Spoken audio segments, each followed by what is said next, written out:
Donc, j'aimerais prendre le temps aussi de saluer ceux qui nous suivent en ligne. Je sais que ce n'est pas tous qui peuvent venir les dimanches. Il y en a qui sont à la maison, des personnes plus âgées, affectées par la maladie. Puis je veux vous inviter, frères et sœurs, à prendre le temps de prier pour nos frères et sœurs qui sont malades. Je pense entre autres à notre sœur Sylvie qui est toujours hospitalisée à Saint-Hyacinthe. Continuez de prier pour elle, pour son rétablissement. Il y a du progrès, mais on veut continuer de prier pour elle. Puis prier aussi pour, je pense aussi à notre sœur Colette qui est à la maison depuis un bon bout de temps, puis sa santé est affectée aussi. Priez pour elle.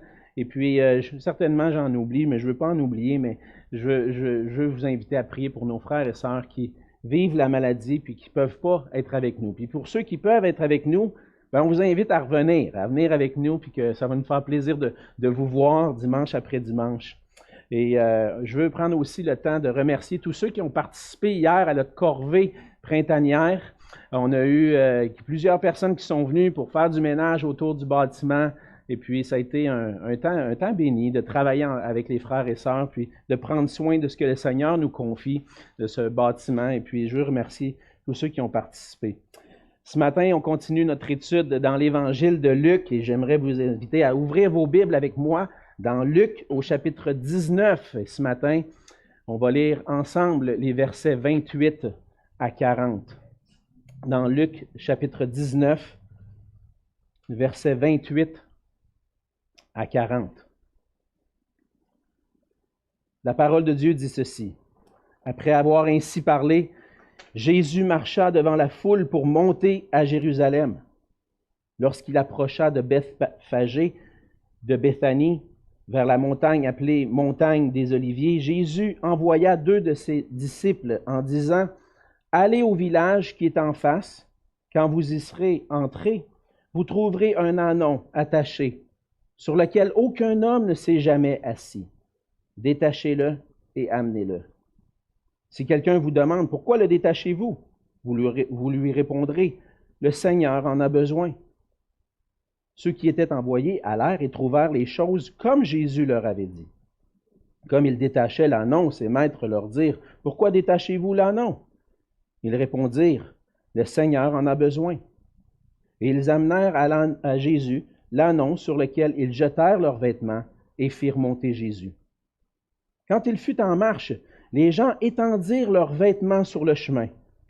Et lorsque déjà il approchait de Jérusalem, vers la descente de la montagne des Oliviers, toute la multitude des disciples, saisis de joie, se mit à louer Dieu à haute voix pour tous les miracles qu'ils avaient vus. Ils disaient, « Béni soit le roi qui vient au nom du Seigneur, paix dans le ciel et gloire dans les lieux très hauts. » Quelques pharisiens du milieu de la foule dirent à Jésus, « Maître, reprends tes disciples. » Et il répondit, « Je vous le dis, s'ils se taisent, les pierres crieront. » On va se courber dans un mot de prière. Oui, Seigneur, notre Dieu, merci encore une fois pour ta parole qui est cette lampe à nos pieds. Ce matin, comme on vient de la lire, Seigneur, c'est cette parole que tu as inspirée par ton esprit. Tu as guidé cet auteur, Luc, un des disciples de Jésus qui a voulu mettre par écrit et donner un bon compte-rendu fidèle à tout ce qui était arrivé pour que d'autres puissent entendre ce que toi, Seigneur Jésus, tu étais venu faire sur la terre. Et ce matin, Seigneur, à travers cette parole qui est guidée par ton esprit, inspirée par toi, tu veux parler à nos cœurs. Et on te prie, Seigneur, que tu puisses nous donner des cœurs attentifs à ta parole. On puisse avoir des oreilles pour entendre et des yeux pour voir, Seigneur, pour saisir les merveilles qu'on y trouve. Puisse être avec chacun de nous animer par ton esprit, Seigneur, pour que cette parole puisse nous transformer, nous rendre semblables, de plus en plus semblables à toi, Seigneur Jésus, afin de vivre pour ta gloire.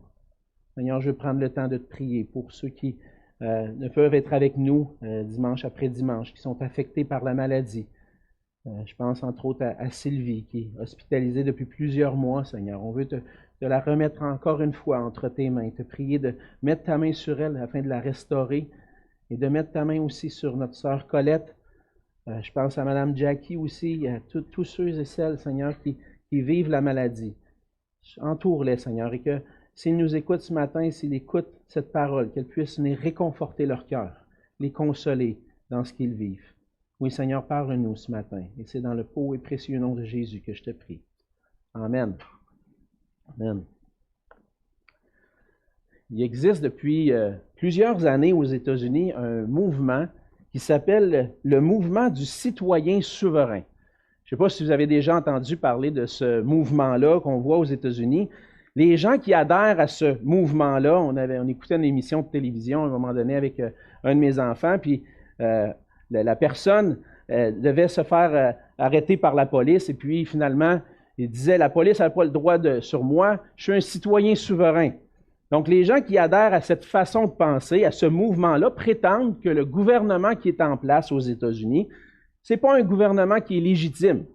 C'est illégitime d'avoir ce gouvernement-là, donc on ne doit pas nécessairement obéir aux lois que le gouvernement décide. On n'a pas à payer l'impôt, on n'a pas à payer les taxes. Ça n'a pas lieu d'être, ça. Mais pour la justice, ils vont s'en remettre à ce qu'on appelle la common law, la loi commune. La common law, c'est une loi qui est édictée, non par les gouvernements, mais par les décisions des tribunaux. Donc, à travers des jugements individuels qui sont rendus dans des causes. Donc, pour eux, on n'a pas à être soumis au gouvernement, mais on va se soumettre au gros bon sens des juges qui vont décider dans des situations précises. Donc, ce n'est pas nécessairement des gens toujours en révolte, mais des gens qui ne veulent pas se soumettre, qui disent « Moi, je suis un citoyen souverain. Je n'ai pas à me soumettre à ce gouvernement-là. » Mais qu'on le veuille ou non, l'espèce humaine, de faire partie de l'espèce humaine, ça implique qu'on soit soumis à des autorités. Dans la famille, on est soumis à l'autorité parentale, puis même les lois de notre pays reconnaissent l'autorité parentale. On est dans le monde, et puis on est dans un noyau où il y a une autorité établie par Dieu. Dans la société, on est soumis à des gouvernements, puis c'est comme ça que Dieu a voulu les choses. Et comme les enfants doivent honneur et respect à leurs parents, les citoyens d'une société aussi doivent honneur et respect aux dirigeants de l'État, sachant que c'est des autorités établies par Dieu lui-même. Même dans sa parole, le Seigneur nous instruit en disant dans Romains 13, au verset 7, c'est Paul qui dit « Rendez à tous ce qui leur est dû, l'impôt à qui vous devez l'impôt, le tribut à qui vous devez le tribut, la crainte à qui vous devez la crainte, l'honneur à qui vous devez l'honneur. » Et comme chrétiens, puis des disciples de Jésus-Christ, le Seigneur nous appelle à honorer les autorités, mais nous appelle aussi à l'honorer lui, puis à se soumettre à son autorité. On doit reconnaître que Jésus, c'est le roi. On doit lui rendre honneur et l'honorer par notre obéissance. Toutefois, parfois, il va arriver que le péché dans notre vie va nous amener à ne pas avoir un cœur nécessairement disposé à se soumettre entièrement au Seigneur. Et même si entre nous, on ne l'exprimerait pas de cette façon-là, on agit en quelque sorte comme des citoyens souverains. Dans le passage de ce matin, on voit que Jésus fait son entrée à Jérusalem. Et puis on a parcouru depuis plusieurs mois maintenant, depuis le chapitre 9 de l'Évangile de Luc, le parcours de Jésus vers Jérusalem. Et puis il est en route vers Jérusalem pour aller accomplir sa mission. Et Luc nous raconte maintenant, enfin on arrive à Jérusalem, il nous raconte cette entrée dans la ville sainte. Et comment les disciples ont accueilli le Seigneur Jésus avec joie en proclamant qu'il est roi. Et au travers de ce récit, Luc nous montre que Jésus est en train d'accomplir des promesses de l'Ancien Testament, est en train d'accomplir les promesses de Dieu. Il nous montre aussi qu'on peut avoir différentes attitudes par rapport à la proclamation de Jésus comme roi. Et ce matin, on va voir ensemble la vérité qui se dégage de ce passage. Et on va voir que Jésus, c'est le roi qui est digne d'être accueilli avec les honneurs et la louange. Et cette vérité-là qu'on voit dans le passage est soutenue par trois réalités importantes concernant Jésus et qu'on voit dans le passage, entre autres dans les versets 28 à 35. on voit que Jésus, c'est le roi qui est au contrôle des événements pour accomplir notre salut. On voit au début du passage, au verset 28, après que Jésus ait parlé, ait donné des enseignements, on se souvient, Jésus est à Jéricho, et puis il est entré dans la maison de Zachée. Cet homme-là a une vie transformée par la présence de Jésus, par l'Évangile. Et puis après ça, Jésus va enseigner à ses disciples concernant comment on gère nos ressources. Comment on gère nos ressources pour le royaume de Dieu et du fait qu'on va avoir à rendre compte devant Dieu. Et Jésus, en étant à Jéricho, est à peu près à 40 kilomètres de Jérusalem. Et là, il décide, verset 28, de se mettre en marche devant la foule pour monter à Jérusalem. Jésus monte devant la foule.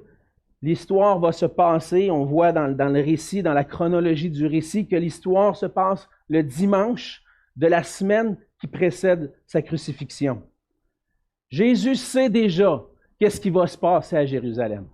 Il en a parlé à ses disciples déjà d'avance. Il leur a dit, je monte à Jérusalem, puis le Fils de l'homme va être livré entre les mains des hommes, il va souffrir, il va mourir sur la croix. Jésus sait déjà ce qui va se passer à Jérusalem et il est résolu dans son cœur d'aller accomplir sa mission, de chercher et sauver ce qui est perdu. Jésus refuse rien parce qu'il est venu accomplir notre salut. Et même si Jésus va être livré pour souffrir et mourir, il est dans son cœur, résolu d'obéir au Père et d'accomplir ce salut si grand. Alors Jésus va demander à ses disciples d'aller chercher un ânon. On voit que Jésus est à Béthanie. Le village de Béthanie est situé à l'est de la montagne des Oliviers. Et le passage nous dit qu'il approche de Bethphagée. Bethphagée était une ville dont on ne connaît pas exactement la localité présentement, aujourd'hui, mais probablement un village pas très loin. Et il demande à ses disciples d'aller dans le village et puis d'aller chercher pour lui un ânon. L'ânon, on le voit dans le passage, c'est un ânon spécial. Il dit au verset 30, « Allez au village qui est en face. Quand vous y serez entrés, vous trouverez un ânon attaché sur lequel aucun homme ne s'est jamais assis. » Et cette mention-là de Luc, du fait qu'il n'y a jamais personne qui s'est assis sur cet ânon-là, montre que cet ânon-là avait été mis à part, spécialement réservé pour ce moment-là précis. Spécialement réservé. Lorsqu'on mettait à part quelque chose qui n'avait jamais été touché, on le considérait comme pur.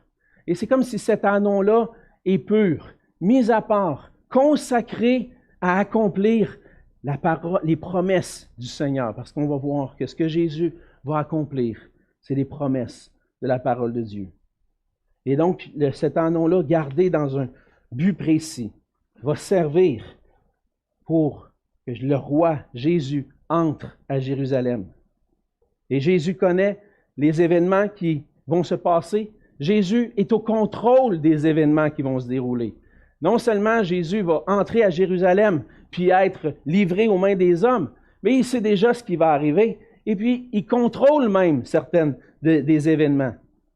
C'est difficile de savoir dans le passage précisément si, lorsque Jésus donne ses instructions à ses disciples, est-ce que c'est parce qu'il connaît d'avance le fait qu'il va avoir un ânon, qu'il va être attaché, il va demander au maître, est-ce que c'est parce qu'il connaît d'avance ou c'est parce que c'est préarrangé? Ça aurait pu, on ne le voit pas dans le passage, mais ça pourrait être des événements que Jésus a préarrangés d'avance, c'est entendu avec les maîtres, ils savent que les disciples vont venir, les choses qui vont arriver. Ça peut être un des deux, c'est difficile de savoir. Quoi qu'il en soit, Jésus, lui, est au contrôle de ces événements-là. Et l'ânon qui est là a été réservé pour lui et demande à ses disciples d'aller chercher l'ânon. Et ce qui est intéressant, pour une première fois dans Luc, c'est ce qu'on voit au verset 31, il dit, « Si quelqu'un vous demande, pourquoi le détachez-vous? Vous lui répondrez, le Seigneur en a besoin. » Pour la première fois, on voit dans l'Évangile de Luc, Jésus qui s'attribue à lui-même le titre Seigneur. Et ça veut dire beaucoup dans le Nouveau Testament. Lorsqu'on lit le titre Seigneur dans le Nouveau Testament, le grec kurios est utilisé aussi dans le grec de la Septante, donc cette traduction grecque de l'Ancien Testament, pour désigner l'Éternel. Lorsque le nom l'Éternel apparaît, Yahweh apparaît dans l'hébreu, dans l'Ancien Testament en hébreu, et puis qu'il est traduit en grec, on utilise le mot kurios, Seigneur. Et Jésus va utiliser ce terme-là ici, le Seigneur, l'Éternel. Dieu en a besoin. Et Jésus montre par là que ce qui va se passer dans la suite, c'est tout à fait légitime. Tout à fait légitime, qu'est-ce qui va se passer.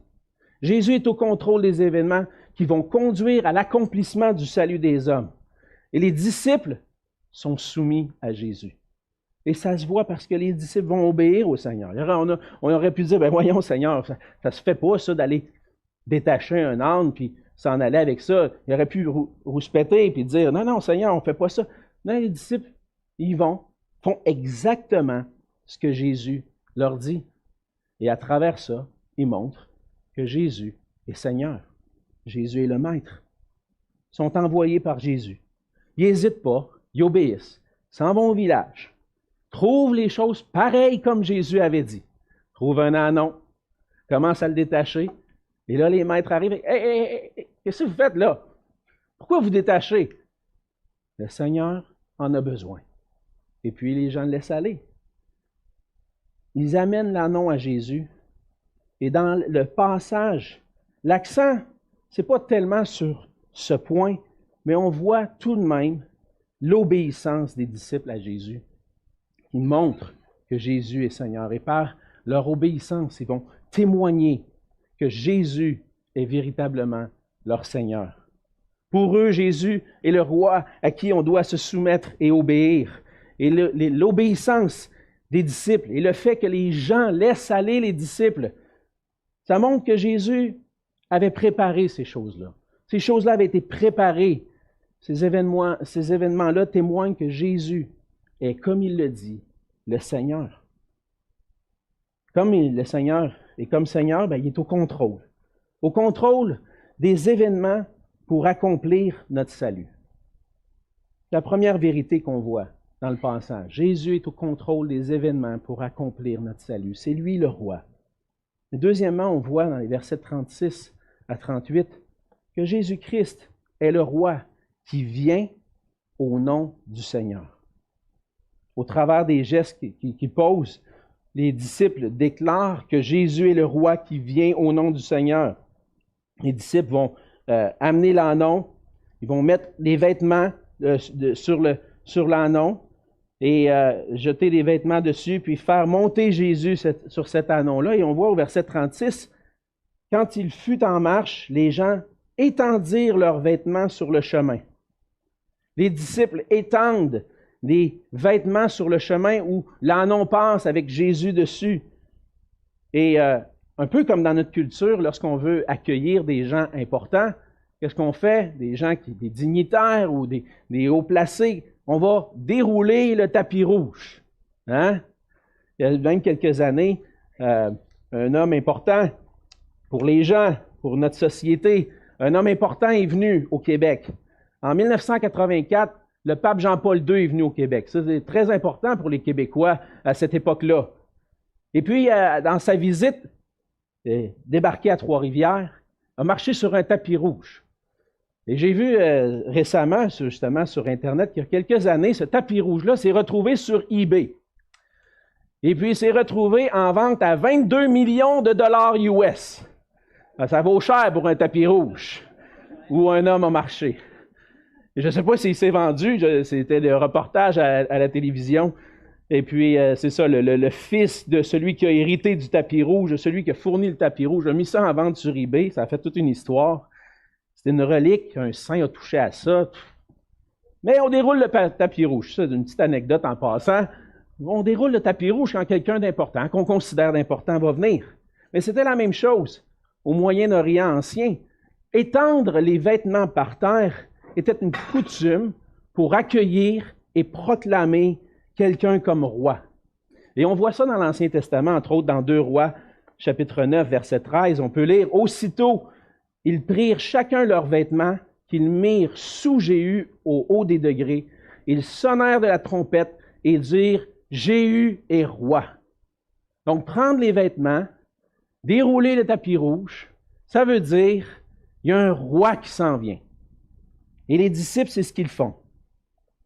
Et Jésus ne va pas empêcher les disciples de faire. Il dit « Hey, qu'est-ce que vous faites là? » Non, non, il n'a pas dit ça. Il les a laissés faire. Ils ont déposé les vêtements. Et puis, on va voir que les disciples vont accueillir Jésus comme le roi. Ils sont remplis de joie. Lorsqu'il approche de Jérusalem, il dit vers la descente de la montagne des Oliviers. La montagne des Oliviers descend et puis c'est l'entrée à Jérusalem. Et puis, la multitude des disciples. Il y a plusieurs disciples. Hein. Souvent, on pense qu'il y en a juste 12, mais il y en a plusieurs déjà à ce point-là. Une centaine probablement. Ils se retrouvent 120 dans la chambre haute au jour de la Pentecôte en train d'être réunis ensemble. Et maintenant, plusieurs disciples sont là. Et qu'est-ce qu'ils font? Ils sont saisis de joie et se mettent à louer Dieu à haute voix parce qu'ils ont vu des miracles. Ils ont vu l'œuvre de Dieu à travers Jésus-Christ. Et pour eux, ça, c'est l'accomplissement des promesses. Le Messie est là. Celui qui était le roi promis est venu. Et puis, il rentre à Jérusalem. Et vous savez ce que ça veut dire pour eux. Ils pensent que là, tout va s'accomplir. Tout l'Ancien Testament, Jésus va devenir roi. Et puis, ils mettent les vêtements, puis ils proclament Jésus comme roi. On sait que Jésus ne va pas être proclamé roi tout de suite à Jérusalem. On sait qu'il va mourir et ressusciter et monter au ciel. Il va y avoir un temps avant que Jésus soit définitivement proclamé pour roi. Mais Jésus ne va pas cacher quand même son identité. Ce n'est pas le moment exact où tout ça va se passer, le rétablissement d'Israël. Mais Jésus est Seigneur et roi. Les disciples l'ont reconnu, puis ils vont chanter des louanges à Dieu. Ils ont vu des miracles s'accomplir. Dieu est venu parmi nous et nous a visités. Et ils vont chanter, ils vont proclamer, dire « Béni soit le roi qui vient au nom du Seigneur. » Et en citant, en disant cette déclaration-là, ils sont en train de déclarer, de citer le psaume 118. Dans le psaume 118, on lit ceci, que Jésus est accueilli comme le roi par les paroles du psaume 118 nous montrent que Jésus accomplit cette prophétie. Psaume 118, verset 21, il dit « Je te loue parce que tu m'as exaucé, parce que tu es devenu mon salut. La pierre qu'ont rejetée ceux qui bâtissaient est devenue la principale de l'angle. C'est de l'Éternel que cela est venu. C'est un prodige à nos yeux. C'est ici la journée que l'Éternel a fait. Qu'elle soit pour nous un sujet d'allégresse et de joie. Ô Éternel, accorde le salut. Ô Éternel, donne la prospérité. Béni soit celui qui vient au nom de l'Éternel. Nous vous bénissons de la maison de l'Éternel. » Ce que les disciples sont en train de déclarer, c'est que ce Jésus qui rentre à Jérusalem, c'est celui qui a été promis longtemps d'avance. Il est ce roi qui vient au nom du Seigneur. Et dans une joie débordante. Ils ne peuvent pas se contrôler, ils ne peuvent pas contenir cette joie-là. Ils vont dire, béni soit le roi qui vient au nom du Seigneur. Et de la même façon que les anges ont proclamé la naissance de Jésus, ils vont dire, paix dans le ciel et gloire dans les lieux très hauts. Vous vous souvenez, lors de la naissance de Jésus, un ange est apparu dans le ciel. Il y a une multitude de l'armée céleste qui se joignent à l'ange.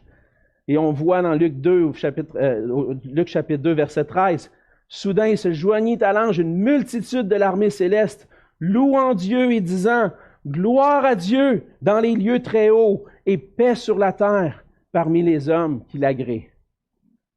Jésus est le roi, ce roi qui vient pour apporter la paix. La paix sur la terre, mais aussi la paix dans le ciel. Et cette paix que le Seigneur apporte, c'est la paix, la réconciliation avec Dieu.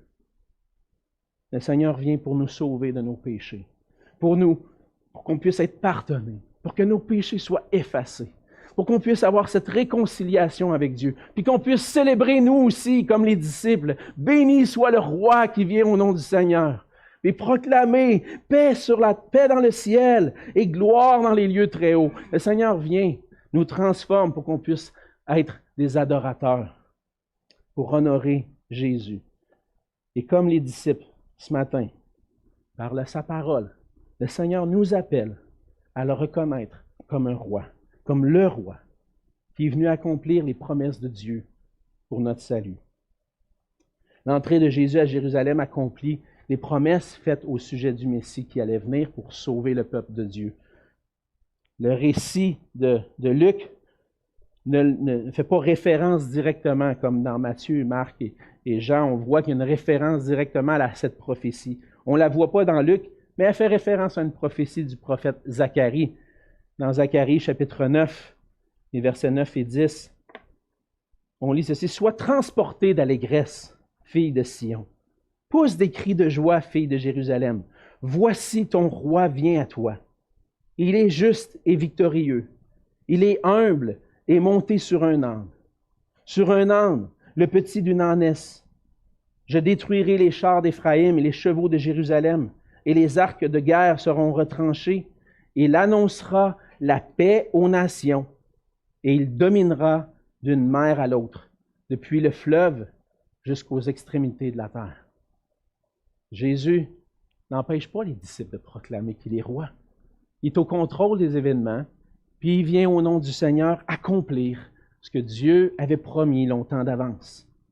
Et on voit dans Zacharie 9 que le Seigneur vient pour annoncer la paix aux nations et pour régner. Par sa venue à Jérusalem, je l'ai déjà un peu mentionné, Jésus vient accomplir le salut qui était annoncé longtemps d'avance. Jésus est accueilli comme un roi, mais quelques jours plus tard va être livré entre les mains des hommes, des chefs religieux qui vont le livrer entre les mains des autorités romaines. Et il va être livré en sacrifice. Et comme plusieurs pourraient dire aujourd'hui, ça c'était un échec, Jésus n'a pas réussi sa mission. Mais ce n'était pas un échec, c'était exactement ce que Jésus était venu accomplir. Donner sa vie en rançon pour nous. Être frappé, meurtri, brisé pour nos péchés. Et Jésus est accueilli comme un roi, mais il va être livré à la croix. Comme être humain, on veut être des citoyens souverains. Puis on le manifeste dans notre rébellion envers Dieu. On ne veut pas avoir l'autorité de Dieu dans notre vie. Et ça nous amène à aller à l'encontre de ce que Dieu veut pour nous. Aller à l'encontre de la loi de Dieu. Et c'est ça le péché. Aujourd'hui, les gens peuvent admettre et dire « Oh, il y a du mal dans le monde ». Mais ils ne sont pas prêts à admettre qu'il y a du péché dans le monde. Parce que quand on admet qu'il y a un péché, le mal est rendu un mal en relation avec un Dieu qui est là, puis qui déclare ce mal-là, péché. Mais le péché est là. Et la première chose qui va te montrer, qui va montrer à ton cœur que tu es un pécheur, c'est que tu ne veux pas de l'autorité de Dieu dans ta vie. Et si on est honnête avec nous-mêmes, naturellement, on ne voulait pas ça. Même si on est chrétien aujourd'hui. Même des fois, on peut voir dans notre cœur, « Seigneur, je n'ai pas tant envie de t'obéir que ça. J'aimerais mieux faire à ma tête. » C'est ça qui est naturel chez moi. Mais Jésus vient pour enlever cette culpabilité du péché, venir effacer nos péchés en mourant à la croix à notre place. Et ce roi qui est livré vient annoncer la paix avec Dieu, par le pardon des péchés. Et cette paix va être annoncée aux nations. C'est ce que Luc va nous dire à la fin de l'Évangile, que la repentance et le pardon des péchés va être proclamé dans toutes les nations, à commencer par Jérusalem. Et aujourd'hui, 2020 quelques années plus tard, qu'est-ce qu'on fait? On annonce la paix aux nations à cause de ce que Christ a accompli pour nous à la croix. Et un jour, comme le dit Zacharie, puis comme on le voit dans Luc, Jésus va revenir pour régner. On attend son retour. Le Seigneur Jésus est monté au ciel. Il est assis à la droite de Dieu. Il est notre médiateur, notre défenseur, mais il nous a promis qu'un jour il reviendrait pour nous chercher, pour qu'on puisse être avec lui. Et une fois qu'il aura accompli le salut par sa mort et sa résurrection, Jésus va monter au ciel pour régner. Il règne déjà au ciel. Et la preuve, c'est qu'on a des frères et sœurs en Christ qui ont accepté l'autorité de Jésus dans leur vie. Jésus règne aujourd'hui. Vous êtes d'accord avec ça? Mais il n'a pas totalement soumis tous ses ennemis à son autorité. Un jour, Jésus va revenir. Il va revenir en vainqueur. Et un jour, il va enrayer tout le mal qui existe pour qu'on puisse être avec lui pour l'éternité. Et on voit que les disciples, en proclamant « Béni soit le roi qui vient au nom du Seigneur, paix dans le ciel et gloire dans les lieux très hauts », on doit reconnaître, nous aussi, que Jésus est le roi qui est digne de recevoir l'honneur et la louange. On doit reconnaître que Jésus est le Seigneur, le seul roi vainqueur qui peut nous sauver de nos péchés, qui peut nous réconcilier avec Dieu.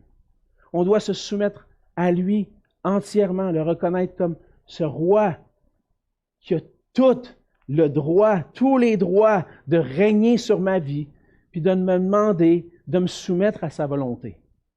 Et puis ça ne fait pas plaisir, peut-être, de penser ça, mais par expérience, je peux te le dire, il n'y a pas de plus grande joie que d'être soumis à Jésus comme roi.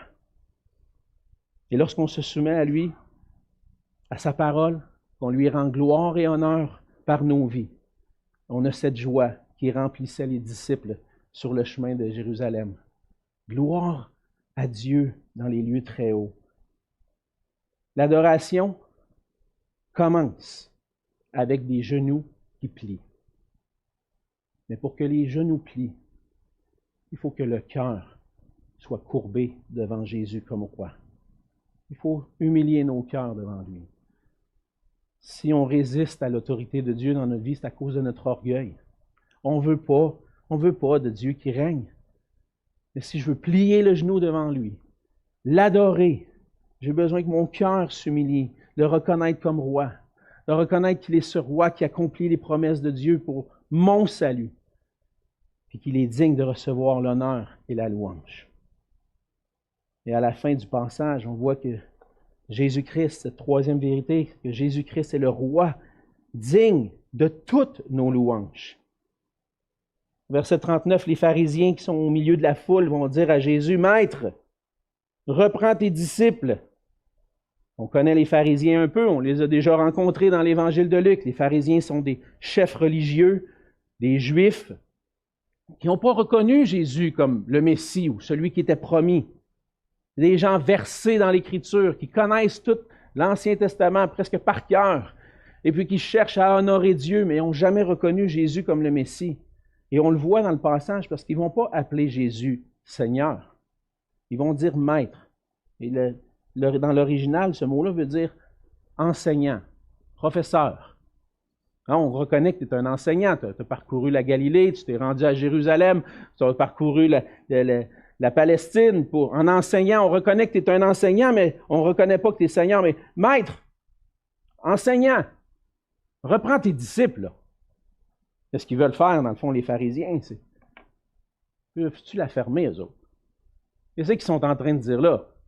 Béni soit le roi qui vient au nom du Seigneur. Peux-tu les empêcher de dire des niaiseries? Mais ce que Jésus va dire, ça nous montre que ce n'était pas dans des niaiseries que ça. Il répondit, je vous le dis, s'ils se taisent, les pierres crieront.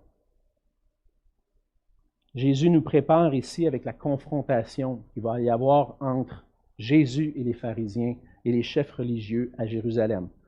Et on va voir dans les prochains chapitres de Luc que Jésus va entrer de plus en plus en confrontation alors qu'il enseigne dans le temple. Les chefs religieux viennent lui poser des questions, lui tendent des pièges. Et là, la grogne va prendre et puis va mener à sa crucifixion. Les Juifs ne veulent pas avoir de Jésus comme Messie. Il y a encore aujourd'hui plusieurs ne veulent pas le reconnaître comme le Christ, le Messie promis. Il y a des Juifs qui attendent encore le Messie. Certains musulmans ne vont pas croire que Jésus est le Fils de Dieu, ce roi promis, Dieu lui-même. Dans notre société, les gens disent Jésus c'était un homme ordinaire qui a eu une bonne influence, mais c'est certainement pas le Fils de Dieu comme les évangiles le proclament.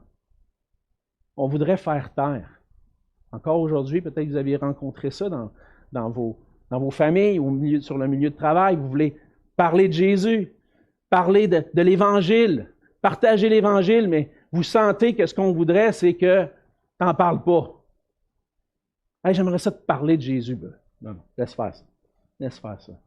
Ou même des fois, hey, tu peux-tu arrêter de m'achaler avec ça? C'est ce qu'on sent, c'est ce qu'on voit. Les gens ne veulent pas reconnaître Jésus comme roi. Il n'est pas le Fils de Dieu. La même chose pour les pharisiens. Il n'est pas le Messie, ce n'est pas le roi premier. Puis les disciples n'ont pas raison de l'accueillir avec honneur comme ils font présentement. Mais Jésus, lui, connaît son identité. Il sait qui il est. Il est le Fils de Dieu. C'est le Fils de Dieu qui a été choisi, envoyé par le Père pour être roi sur son peuple. Il est digne d'être accueilli comme roi puis de recevoir les honneurs. Il a le droit à ça. Les Écritures nous enseignent que Jésus, c'est Dieu lui-même qui s'est incarné, qui est venu pour nous sauver. Là, il y en a qui vont dire, ben, y a-t-il plusieurs dieux? Non, il y a un seul Dieu. Mais 3 personnes en Dieu. Un Dieu qui existe en 3 personnes, le Père, le Fils et le Saint-Esprit. Et puisqu'il est Dieu, le Fils est digne de recevoir la louange et l'honneur de ses disciples. Et les disciples l'ont adoré comme Dieu. On sait que déjà dans le récit de la vie de Jésus, dans l'Évangile de Matthieu, déjà on voit lorsque les rois mages viennent voir Hérode. Ils viennent pourquoi? On veut adorer le roi des Juifs. Où est le roi des Juifs? Parce qu'on veut l'adorer. Mais Hérode, qu'est-ce qu'il dit? Ouais, quand vous l'aurez trouvé, il viendrait me voir. Moi aussi, je veux l'adorer. Mais on connaissait son cœur. On voit dans l'Évangile que ce qu'il voulait, c'est tuer Jésus. Déjà, dans son ministère, déjà dans son enfance, Jésus n'a pas été reconnu comme le roi promis, qui est digne d'adoration. Les disciples, eux, ont reconnu qui il était. Ils l'ont adoré. Même qu'on voit dans Matthieu 14, lorsque Jésus va calmer la tempête, ses disciples se mettent à genoux et ils l'adorent. Pourquoi? On adore juste Dieu. Parce que Jésus, c'est le Fils de Dieu. Dieu le Fils qui est venu nous visiter. Mais malgré tout ce qui peut se passer, ce que les pharisiens vont dire, Jésus sait très bien qu'il est digne de recevoir la louange, l'honneur. Et même s'il va être rejeté, il va être élevé à la droite de Dieu, où il va recevoir tous les honneurs. Et il n'y a rien qui pourra empêcher le Seigneur Jésus de recevoir la gloire et l'honneur. Au verset 40, lorsque Jésus dit aux pharisiens, je vous le dis, s'ils se taisent, si les disciples se taisent, les pierres crieront. Il y a une ironie dans ce verset-là. Jésus est en train de parler du cœur des pharisiens. Un cœur tellement endurci, plus dur qu'une roche.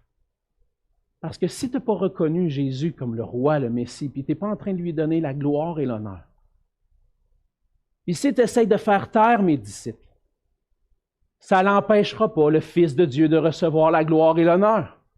Tu veux les faire taire? La création inanimée, sans aucune conscience, qui n'a pas de vie, va se mettre à adorer Jésus-Christ comme roi.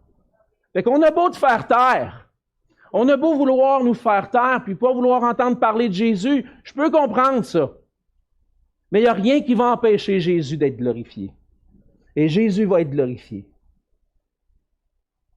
Le cœur des pharisiens est plus dur qu'une roche, parce que même les pierres peuvent crier et donner gloire à Jésus. Jésus est le Messie, le roi promis. Puis il n'y a rien ni personne qui va l'empêcher de faire obstacle à cette gloire-là. Et la parole de Dieu nous présente aussi qu'un jour, que tu le veuilles ou non, tout genou va fléchir devant Jésus-Christ et le reconnaître qu'il est le Dieu qui mérite la gloire et l'honneur, le roi qui mérite l'adoration. Dans l'Apocalypse, au chapitre 5, l'apôtre Jean nous raconte une vision qu'il a eue, une vision sur les choses futures. Au verset 11, il dit « Je regardai et j'entendis la voix de beaucoup d'anges autour du trône, des êtres vivants et des vieillards, et leur nombre était des myriades de myriades et des milliers de milliers. Il disait d'une voix forte, « L'agneau qui a été immolé est digne de recevoir la puissance, la richesse, la sagesse, la force, l'honneur, la gloire et la louange. » Et toutes les créatures qui sont dans le ciel, sur la terre, sous la terre, sur la mer et tout ce qui s'y trouve, je les entendis qui disaient à celui qui est assis sur le trône et à l'agneau, Jésus-Christ, soit la louange, l'honneur, la gloire et la force au siècle des siècles. Jean voit des choses qui vont se passer dans le futur. Et c'est ce qu'on voit dans le passage. Toute la création proclame l'honneur et la louange de l'agneau qui a été crucifié. Et ce récit, à travers ce récit, Luc nous enseigne que Jésus est le seul roi digne de recevoir l'honneur et la louange. Il est digne d'être accueilli à Jérusalem par ses disciples, avec ces honneurs-là, avec cette louange-là, parce qu'il est le roi venu pour sauver par sa mort et sa résurrection. Il est ce roi qui vient au nom du Seigneur, qui vient accomplir la parole de Dieu, envoyé par le Père pour accomplir notre salut. Il est le roi qui va recevoir éternellement la louange, la gloire et l'honneur. Parce qu'il est roi, parce qu'il est le Seigneur qui accomplit notre salut, le Seigneur Jésus est digne de recevoir la louange et l'honneur par nos vies. Et ce matin, je veux qu'on prenne le temps de réfléchir ensemble. Quand tu considères ta relation avec Jésus-Christ, est-ce que tu agis comme un citoyen souverain qui ne veut pas de son autorité dans ta vie? Est-ce que tu as accueilli Jésus-Christ comme le roi et maître de ta vie? Aujourd'hui, maintenant, le Seigneur nous appelle tous à nous humilier, à courber nos cœurs, à plier le genou devant lui et à dire, c'est toi le Seigneur, c'est toi le roi. Puis ma vie est entre tes mains, elle t'appartient.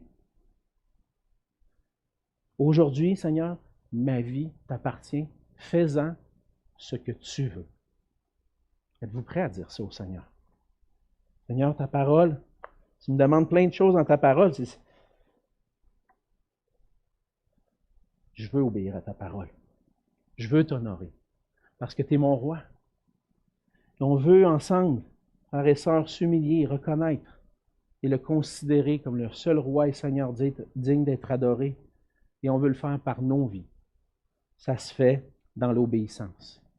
Et on veut, ensemble, être des disciples qui débordent de joie pour proclamer Jésus-Christ comme Seigneur. Même si les gens autour de nous veulent nous faire taire, on sert un roi qui est vivant, digne de louange et d'honneur. Et qui que tu sois, où que tu sois, le Seigneur veut t'utiliser.